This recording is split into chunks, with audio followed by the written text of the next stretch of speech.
اللهم صل وسلم وبارك على سيدنا محمد أفضل الخلق وعلى آله وصحبه وسلم. يا صباح الفل وصباح الهنا، صباح الطاقة الإيجابية وصباح النشاط على أجمل عيون إخواتي وحبايبي اللي منورني من كل جميع أنحاء العالم، بصوا في كل مكان. بصوا أنا ليا كده في كل بلد إخواتي وصحابي وأهلي وناسي، فكلكم على راسي من فوق. ورانا بقى حاجات كتير قوي النهارده، فعايزين نبدا كده بقى اليوم نسمي كده الله ونصلي على الرسول عليه افضل الصلاه والسلام. فقبل اي حاجه كده ونبدا بقى في الروتين بتاعنا، عايزه اقول لكم ان احنا رجعنا تاني نصور في القناه بتاعتنا، قناه عائله احمد وشروق. فالحمد لله الحمد لله اللهم بارك، رجعنا تاني نصور عليها بعد ما كنا اصلا زهقانين كده وما بنصورش فيها اي حاجه خالص خالص. يعني مش بنطلع فيها لا انا ولا الولاد ولا البنات عندي يعني، وبحب اشارك كده جو عائلي معاكم، سواء خروجه او فلوج او اي حاجه كده بتبقى حلوه او حاجه بتبقى مختلفه عامه عن الروتين. فببقى حابه جدا جدا ان انا بقى بصور فيها وبتاع. فكلكم يعني بصوا اسعدتوني وفرحتوني بكومنتاتكم الجميله اللي انتوا رحتوا كتبتوها هناك. هسيب لكم اللينك تحت في اول كومنت مثبت عشان كلكم بقى تروحوا تنورونا هناك في القناه التانيه ونبقى كده عيله حلوه. عايزه اقول لكم ان انا اصلا والله ما كنت عامله حسابي ولا متوقعه على كميه الدعوات والكلام الحلو اللي كان بيتقال فيها في اول فيديو ما رجعنا كده فيها نصور تاني انا واحمد. فبجد والله العظيم انا كنت مبسوطه جدا جدا جدا، وكلامكم دوت يعني لا بقيت مش عارفه ارد على مين ولا مين ولا مين. فلا والله العظيم بصوا انتوا اخواتي وعلى راسي من فوق، ربنا يعلم والله فعلا معزتكم في قلبي قد ايه، وببقى حابه ان انا اعمل كل حاجه معاكم كويسه واطلع معاكم دايما ما اقصرش ابدا ابدا في اي حاجه. فان شاء الله على خير باذن الله، كل اللي جاي خير. تمام، هسيب لكم بقى اللينك تحت في اول كومنت مثبت علشان تدخلوا بقى فيها وتشتركوا فيها وتتابعونا هناك، لان والله العظيم انا بحب ان انا اشارك معاكم كل حاجه، وكل حاجه تبقى حلوه طبعا وكويسه وفيها طاقه ايجابيه، بعيدا خالص عن الطاقه السلبيه دي، مش بتاعتنا خالص. فهتشوفوا فيها ان شاء الله كل حاجه حلوه. وهنا كمان برضو يعني هنا كمان ما اقدرش ان انا استغنى ابدا ابدا عن الروتين بتاعي. لازم كده ان انا ابدا معاكم اليوم، نفتح مثلا القران الكريم على الشاشه بره نسمعه كده، نبدا كده نشوف هنعمل ايه بقى. تدخلي اوضتك، هتروقي سريرك، هتفرشي، هتغيري ملايه زي حالاتي كده، هتشدي المكنسه، هتكنسي اي حاجه. المهم ان انت بيتك كده كل يوم تروقي حاجه، تلمعي حاجه، هتمسحي. كل الكلام ده بيريح كده من نفسيتنا طول يعني اخر النهار بقى او اخر اليوم، بتبقي خلاص حاسه ان انت ما قصرتيش ابدا ابدا في اي حاجه. ولكن الحاجه اللي ممكن اللي هي تخليني ممكن اقصر ولا حاجه او ابقى قاعده كده متضايقه، اللي هو بفضل طول اليوم لما بيكون العلم بيرازوا فيا ولا بيضايقوني او بيعملوا حاجه، بفضل طول اليوم ازعق وكده. وبعد ما بناموا خلاص بقى ناموا، بحس ان انا بفضل ضميري بيأنبني حتى لو الشقه نظيفه. بس برضو والله يعني مين زي كده بيبقى في اخر اليوم حتى لو هو بيبي صغير. انا بصوا يعني جنى كانت مكفراني والله وهي صغيره خالص، في حوالي ال 11 شهر ولا كانت داخله على سنه. هما كلهم بيبقوا في السن دوت، تبقي بتشدي كده في شعرك منهم. فربنا يا رب كده يخليهم ويبارك لكم يا رب كده في حبايبكم وفي ولادكم. وقولوا لي بقى ايه رايكم في شكل الملايه القمر دي. دخلت بقى الاوضه بتاعتي، غيرت الملايه كده وظبطت الدنيا، وكنت انا من بالليل ممشيه المكنسه على المشيات في الاوضه كلها، وما كانش فيها اي حاجه خالص غير بس كام حاجه كده كانوا على السرير. الروب بتاع احمد حطيته في الدولاب، والباقي لو في حاجه عايزه تتحط في الغساله او حاجه ووديتها الغساله. تمام، بس قفلت بقى اوضتي على كده وهديت الاضاءه خالص فيها، وطلعت بره بقى في الريسبشن علشان بصوا حالته لا يسر عدو ولا حبيب. فقبل اي حاجه دخلت البلكونه، بدات بيها هي الاول، لميت بس كده شويه الغسيل اللي عندي على الحبل علشان انا دلوقتي عايزه الم التندة وادخل بقى كده الطاقه الايجابيه والشمس والكلام ده كله يدخل بقى كده يتشمس الركنه كل حاجه في الريسبشن. والغسيل ده طبعا كان منشور من امبارح، فقلت بقى خلاص كده اتشمس وبقى زي الفل واتلم، عايز بس يتطبق. وبرده كان فيه جوه في اوضه البنات كده على السرير برده كان فيه هدوم عايزه تتطبق. قلت لجارة جوه انتي خشي روقي بقى السراير بتاعتها هي ورتال، وانا برده بعيده عليهم يعني بشوفهم هما بيعملوا ايه وبعيده عليهم.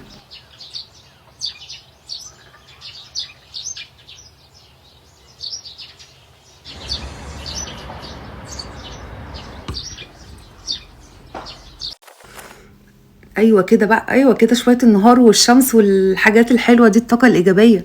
فاليوم بيبقى حلو كده بصراحه لما باخده من اوله، لما ببدا كده اروق في اول اليوم بحس ان انا كده كل نشاط. وبصوا يعني اي حاجه في البيت عايزه تتعمل اعملها. اما لو بدات في نص اليوم او اخر اليوم بحس ان انا مكسله بقى، يعني خليها بكره مش عارفه ايه. هتروقي برضو ترويقه كده عاديه، مش برضو مش من عارفين مش من جوه كده جوه القلب. فالحمد لله ربنا يا رب كده اهم حاجه ان هو يعيننا ويقوينا ويدينا يا رب الصحه والعافيه، سواء بقى احنا بنوتات كده حلوين في بيوتنا او سواء لو انت يعني قد والدتي وست الكل كده، ربنا يا رب يديك الصحه والعافيه. انا عارفه ان في اعمار كتير جدا بيتفرجوا عليا صغيرين ومن سني واكبر مني وقد والدتي، فكلكم على راسي وكلكم اخواتي. بتشرف بيكم جدا والله العظيم من كل حاجه انتوا بتكتبوها لي في الكومنتات. وبفرح قوي بقى اللي بيقول لي انا بقالي كتير ما بعلق، لا يعني اللي هو ما بيعلقش خالص على اليوتيوب او في اي حاجه ويقول انا اول مره اعلق، بفرح جدا، بحس ان بصوا عايزه امسكه كده. لا خلاص بصي، في كل كومنت في كل فيديو تكتبي لي كومنت حلو قمر كده زيك. فشرف ليا والله ان انا يبقى ليا كده اخوات وحبايبي واهلي وناسي كلكم على راسي. يلا بقى بينا، قعدت على الارض خلاص، هو قعدت على الارض عشان انا دلوقتي بعد ما هتشوفيني كده بعد ما اطبق الهدوم بتاعتي انا والبنات وكده وبتاع، هشيل بقى الصاله كلها واشيل السجاد، لان خلاص السجاد دوت يعتبر من العيد تمام، بس هو فيه بقع كده بسيطه وحاجات. المهم تبقوا تشوفوها معايا. انا لميت كده كل الغسيل وطبقته وانا قاعده على طول، وحطيته تاني في الباسكت وادخل بقى جوه ارحل كل حاجه في مكانها علشان خاطر اروق بقى كده عندي الصاله، وهشيل كل حاجه من هنا دلوقتي زي ما قلت لكم. بس قبل بقى ما اقفل السلك بتاع البلكونه رحت مدخله المكنسه عشان انا كنت شايلاه جوه في البلكونه، علشان دلوقتي قبل ما الم السجاد واشيله يعني هكنسه الاول بس كده عشان خاطر لو في اي حاجه ولا حاجه ما تبقاش يعني لما تروح الدراي كلين تتغسل ما يبقاش فيها اي تسخ او بهدله تمام. بس هشفطها بقى كده على طول بالمكنسه، وفيها شويه بقع وحاجات بسيطه كده، انا مش عارفه القمر هتجيبها ولا لا، بس اظن ان هي ممكن تكون واضحه لكم. انا مش عايزاها تتبهدل اكتر من كده. في اللي هيشوفها يقول لي لا يا شيرين السجاده لسه نظيفه وبتاع ما تلمهاش، ولكن لا صدقوني والله في حاجات كتير جدا متبهدله فيها، وخاصه كمان اللي هي اللي تحت السفره علشان بنقعد ناكل عليها، ففي حاجات بتقع ساعات وبتاع وكده وتبقع. فقلت بقى لا انا المه وارحم كده شويه السجاد دوت، لان هو غالي جدا وحلو قوي، واكتر سجاد انا ببقى فرحانه بيه لما بفرشه، بحس ان انا ايه مش عايزه اي حاجه تتبهدل فيه، عايزاه يفضل كده.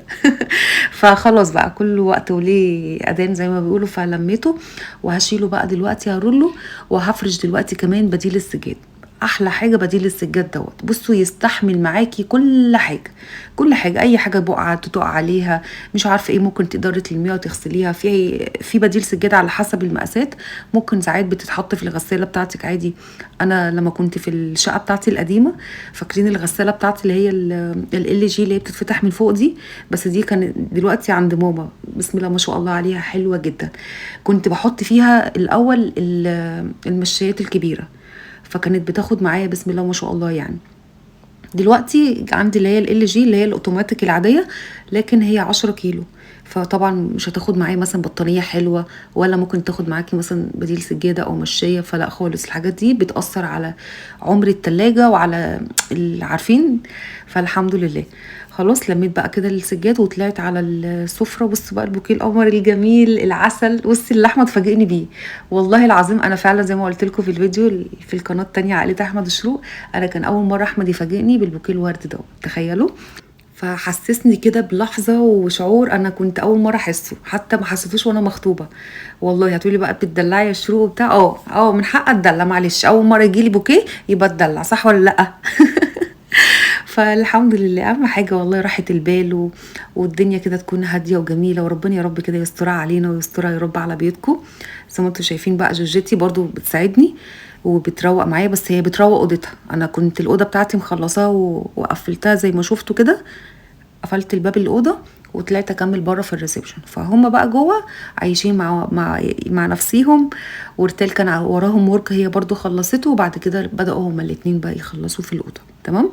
وهنا عندي في البخاخه دي همسح بقى بيها كل الازاز اللي عندي ولمع كل حاجه، ولكن انا عايزه في حاجه كده عايزه اوريها لكم، بس انا للاسف كنت بصورها يعني والفيديو طلع مش الكاميرا مش بتصور. فانا كنت حاطه كبسولتين من اللي هما المسحوق بتاع الغسيل، اللي هو بتاع الفوط اصلا، اللي هو بينظف كل حاجه دوت، بيلمع كل حاجه. انا كنت حطاها في البخاخه وحط عليها ميه ورجاها، عشان خاطر ايه؟ مفضلش كل شويه اروح وابل فوطه وارجع تاني امسح وكده. لا، قلت لا، خليني كده ايه، احطها في البخاخه وامشي في البيت كله بمره واحده. الاول كنت بمشي بطبق بعلبه، قلت ايه ده بقى الميه تتدلدق مني، فحطيتها في البخاخه وبقيت بقى ايه، بلف بيها على كل الشقه. وسواعي برضو الفوط اللي معايا بدخل برضو الحمام اشطفها مره تانية، لان انا معايا فوطتين، بيبقى الفوطه بتاعت الازاز وفوطه تانية بتاعت التراب اللي هو الخشب والحاجات دي. هنا بقى ارتال راحت ايه، لمت لي بقى هي السجاده، بقت ماشيه ورايا عايزه تساعدني برضو. فهم خلصوا الاوضه بتاعتهم وطلعوا بقى كل الخشب والكومود والمنظم اللي هو بتاع الاوضه، اللي في الاوضه جوه عندهم، عشان خاطر هم جنى. يعني عايزه اقول لكم جنى لما بتحب تروق، بسم الله ما شاء الله عليها، والله مش عشان هي بنتي او ان انا يعني بجعلي فيها او كده، لا ابدا. لما عندها التنظيفه بتيجي تنظف ما تعرفش تكنس كده، لا لازم تطلع الكوميدينو والتسريحه وتشد اي حاجه مثلا خشب او اي حاجه تشدها مكتب او اي حاجه، وتروح كنسه الاوضه ومسحاها. والله بسم الله ما شاء الله عليها. فهنا بقى رتال عايزه تتروق معايا بره، وكانت جنى بتروق جوه، فضلوا يتخانقوا. هما قلت لها خلاص تعالي بقى اقعدي هنا معايا وارحموني والنبي، عشان انا لما بحب اروق كده ببقى هاديه، مفضلش ان انا ايه ازعق وبتاع، فخلوني كده ساكته وحلوه. وانتوا كمان شطار معايا، فعشان بصوا هفاجئكم كده اخر اليوم. خلاص. فطبعا بقى ريتيل راحت ملمعالي المكتبه بتاعت الشاشه، ولمعت لي برضو الخشب اللي هي الترابيزه. عايزه اقول لكم الترابيزه دي هي دورين، ليها رف تاني، لكن الحديده بتاعتها او المسمار اللي فيها واقع، اللي هو بيشيل الرف التاني. فقلت احمد هيبقى يركبوا لي بقى ومش مشكله. فارتل بقى دلوقتي خلصت بقى التلميع اهي زي ما انتم شايفين، اللهم بارك فيها ويبارك يا رب كده انتوا كمان في حبايبكم وولادكم. انا بحبها ان هي طبعا، بصوا هي مش عشان خاطر الكاميرا بس هم بيساعدوني واوريكم، لا خالص، هم كده كده او كده بيساعدوني الحمد لله، ولكن انا بحب ان انا اظهر لكم يعني عارفين الطاقة الإيجابية، علشان لو في بنوتات، لو في أولاد حابة توري بنتك. برضو سواعي بنحب كده ان احنا يعني بنحركهم شوية، فاهمين؟ الغيرة في الحاجات دي حلوة. يعني أنا بصراحة الغيرة في الحاجات الكويسة والحاجة الحلوة طبعا يعني أنا بحبها جدا وأحب ان أنا أقدمها لكم. فربنا يا رب يخليهم يبارك في عمرهم. شلت بقى كده كل السجاد اللي عندي في الريسبشن، ولسه بس اللي قدام اللي هي قدام الاوضه عندي، واللي واحده تانية قدام باب الشقه لسه برضو هشيلهم. بس انا قلت امشي كده المكنسه الاول على السيراميك كله، مرضتش بقى ان انا اكنس، علشان المكنسه سواعي بتعفر معايا العفش نفسه، الركنه او الكراسي بتاعت السفره. بصوا بقى دي عشان الليتال لما لمتها السجاده دي ما لمتهاش حلو، فانا رحت عايده عليها تاني يعني رلتها كده رولة حلو. ودي بقى المشايه اللي انا بقول لكم عليها، اللي قدام باب الشقه. بصوا هو كله طقم كده مع بعض، انا كنت جايباه بقى موزعاه في كل مكان في الريسبشن عندي، تحت السفره، والجزء اللي قدام الاوض وباب الحمام، والجزء التاني اللي قدام باب الشقه. عارفين انا الاول لما كنت بجيب مثلا سجاد او بديل سجاد اجيب باتنين بس مشايتين كبار، يعني السجاد اللي هو الكبير افرش واحده هنا وواحده هنا، ولكن بلاقي باقي في اجزاء لسه في السيراميك وحاجات باينه، فببقى مش عايزه افرش حاجه تانية اللي هو شكل تاني، فببقى نفسي كده بقى ادور على حاجه. يعني انا كنت بدور عليهم فعلا ان انا لما بجيب افرش حاجه في الشقه يبقى مشايات ويبقى سجاد، اللي هو يعني الاتنين نفس، فاهميني مثلا عايزه اقول ايه؟ انا حاسه ان انا تهت وبتوهكم معايا، فاللي هو كله طقم مع بعض. تمام. بس كده هنا بقى كان في حاجه كده سد المكنسه معايا، فقلت يلا مش مشكله. بصوا شايفين الايد بتاعتها مختلفه، علشان خاطر الايد بتاعتها اصلا اتغيرت، يعني دي مش الاصليه بتاعتها، دي واحده كده عاديه كوبي بتاعها، عشان خاطر يعني امشي برضو الدنيا. انا يعني انا عايزه احب كده ان انا حتى لو مش هشيل سجاد او مش هغير حاجه، اشفط السجاده عندي، المشايه. البنات مثلا ساعات بياخدوها برضو هما كمان المكنسه وشغلوها جوه في اوضتهم بيروقوها، فبتنجز معايا بصراحه، منجزه. ورتيل اهي بقى بتساعدني، يعتبر هي اصلا اللي لمعت لي كل حاجه في الشقه. انا بس ايه كنت بشيل كده كل حاجه من مكانها، ولكن برضو هي كانت بتساعدني. وبقول لها بقى للكوتي والجانا برضو احلى كومنتات واحلى تشجيع، علشان هم بيدخلوا بيقروا التعليقات وبالذات جانا بتفضل تدور كده على اسمها، تلاقي الناس بتشوفوا بيقولوا لها ايه.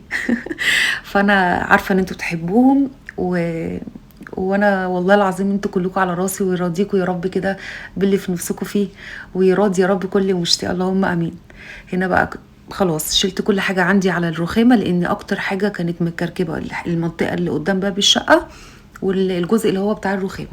لما باجي اروق او كده بحط كل حاجه عندي على الرخامه، المهم ان انا اشيل من المكان اللي انا بروق فيه دلوقتي، فاللي هو بالتدريج كده فاهمين، واحده واحده خدناه من البلكونه لحد ما نوصل بقى للمطبخ خالص. خلاص نضفت بقى كده زي ما انتم شايفين الرخامه، وشلت كل حاجه من عليها، ولكن بس لسه يعتبر ما لمعتهاش. هتعملي بقى اكل ايه النهارده يا شروق؟ هتعملي اكل ايه؟ عايزه اقول لكم ان انا الحمد لله كان عندي بقى ايه شويه ريش كده في التلاجة امبارح، ورحت مطلعوهم من الفريزر، تبلتهم امبارح بالليل، علشان احلى حاجه بقى ان هي في التتبيله لما تقعد بقى معاكي في التلاجة كده وتبات، سواء اللحمه او اي حاجه هتشويها مثلا، فراخ، الحاجات دي لما بتبات في التلاجة في التتبيله بتبقى حلوه قوي. فانا متبلاها من امبارح بالليل، وكنت عامله حسابي النهارده ان انا هعمل بقى محشي واعمل اكله حلوه، علشان خاطر بقى جانا برضو واحمد وكلهم عايزين ياكلوا محشي، فقلت بقى لا خلاص اكلهم بقى النهارده محشي. فحضرت الحاجه من امبارح بالليل، وقلت الصبح بقى كده اروق الاول الشقه، وبعدين ابقى احط الحاجه عندي على البوتاجاز على طول. تمام. بس لمعت بقى الرخامه كده برضو بنفس البخاخه، والفوطه برضو انا كنت بروح اغسلها في الحوض وبرجع تاني ان انا ايه انضف. تمام. بس اخر حاجه بقى اخدت بقى معايا يلا بالمره الجزء بتاع المطبخ دوت، لان برضو كنت شايله المشايه بتاعته وكنت غسلها، وفي واحده تانية برضو هفرشها دلوقتي. بس انا قلت هلمع بقى مادام شلت كله والشقه كلها على السيراميك، فخليني بقى يلا جبت بقى شويه كده كلوركس في الميه، وهمسح بقى على طول بالموب كده زي ما انتم شايفين. واخر حاجه هاخدها معايا هي الحمام برضو. بس كنست كل الشقه وكل حاجه بقت الحمد لله زي الفل ونضيفه، مرتاحه بصوا نفسيا جدا جدا جدا. بصوا بقى مرضتش ان انا دلدق ميه ولا اعمل رغاوي ولا اي حاجه، مع ان الحاجات دي والله بصوا بتطهرني كده جوايا، بحس ان هي بتغسلني. بحب الرغاوي دي جدا والفقره دي والشد الميه بقى بالمساحه، ولكن انا ايه مرضتش ان انا اوسع على نفسي قوي، لان كنت زي ما انتم شايفين السيراميك عندي كان حلو يعني نضيف بصراحه، عايز بس ان هو يتلمع. اما لو في حاجه بتبقى سواعي لازقه على الارض مثلا لبانه او حاجه فيها حاجه لازقه عليها، بقول لا خليني بقى، او بقى لي كتير مثلا ما غسلتش الارضيه ما مسحتش مسحه حلوه، واروح بقى ايه بالمقشه كده زي ما بتشوفوا على طول معايا. بس رحت بقى جايبه برضو بديل السجاده او المشايه دي برضو وفرشتها. طبعا انا عندي منها 2، فرشت الجزء اللي هو بتاع السفرة، والجزء التاني هفرشه برضو في الريسبشن. زي ما انتم شايفين انا شايله كل حاجه من على الارض وملمعه كل الازاز وكل الخشب، ولكن بقى هنا السفرة ما بقدرش طبعا ان انا اشيلها لوحدي، فاحمد شالها برضو معايا. وهرجع بقى برضو الكراسي دلوقتي في مكانها، وخلاص خلصت كده كل حاجه. والاوضه برضو البنات جوه قاعدين في الاوضه الميس بتاعتهم جت، فخلاص هما بقى قعدوا جوه كده واستقروا، وانا برضو خلصت بره. اهم حاجه الدخله بتاعت عارفين الدخله بتاعت باب الشقه دي، عشان برضو المدرسه او كده، فكل بقى لميت الدنيا بسرعه عندي. قولي لي بقى ايه رايكم في شكل كده البديل السجاد القمر الحلو دوت. خلصت كده كل حاجه، وهديت برضو الاضاءه وطفيت كل الانوار علشان شويه كده. خلاص احنا داخلين دلوقتي يعتبر على المغرب، فعايزه بقى ادخل بقى احضر الاكل معايا على طول. وزي ما قلت لكم انا هطلع بس الريش، طبق الريش من التلاجة انا متبلاها ومخليها ايه زي الفل، وريحتها كده خلاص فحفحت. هطلعها وهعمل بقى شويه ورق عنب كده طاجن، وهو ورق عنب بس. وكان عندي برضو كده فاض مني شويه رز بالليل، رحت عامله ايه ممبار، نفس عارفين اللي هو ايه، طلعت برضو كيس ممبار كده من الفريزر على طول اول ما فك، بنفس الخلطه بنفس التغذيه عليا بتاعت الخلطه بتاعت المحشي الورق العنب، رحت حاشيه برضو الممبار معايا.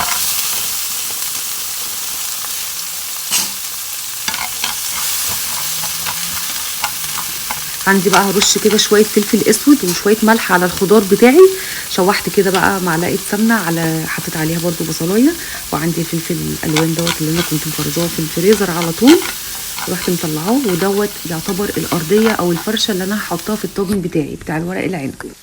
لو حابه تحطي في صينيه مفيش اي مشكله خالص. بس هنزل بقى بالكلام الجميل دوت في الطاجن.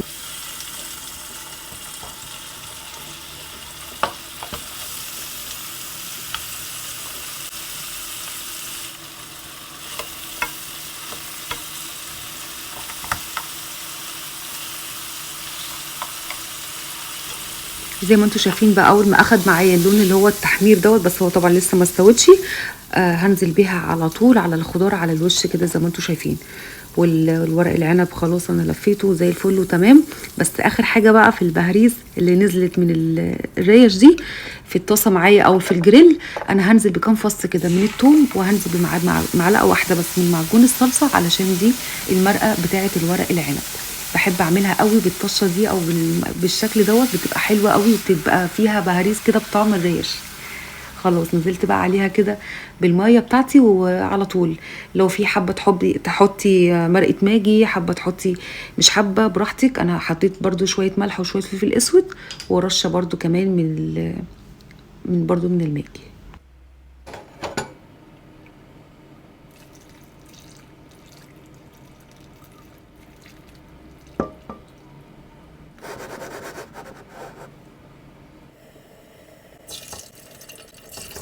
حبايب قلبي واخواتي، ده كده كان يومنا النهارده. يا رب الفيديو يكون عجبكم وخدتوا كده منه طاقه ايجابيه. اسيبكم بقى في حفظ الله، واشوفكم في فيديو جديد على خير. وحطي لي بقى لايكات كتير، كومنتاتكم الحلوه القمر دي. خلاص بقى نقعد بقى نتغدى، تعالوا كلوا نتعشى بقى، خلاص تعالوا كلوا معانا. مع الف سلامه.